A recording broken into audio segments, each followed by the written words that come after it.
Hi, welcome to this week's edition of HGA Tuesday's Tips. I am Julie. I'm Wendy. I'm Shonda. And we are meeting with Rachel Miller with Prospect Title. I have worked with Rachel for the past 10 years. She's amazing. And we just have some questions to help you understand about a title policy. First of all, can you explain the role of the escrow officer?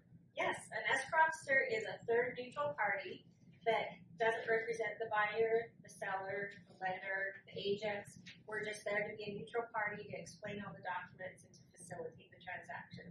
Awesome. Thank you. Thanks.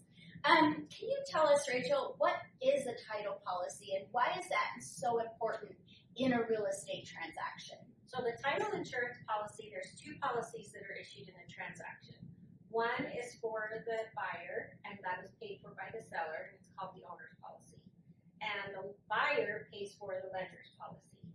The importance of the policy is that the lender is insured that they're in first lien position, and the buyer is insured that there are no prior liens or encumbrances on their property that they may be liable for.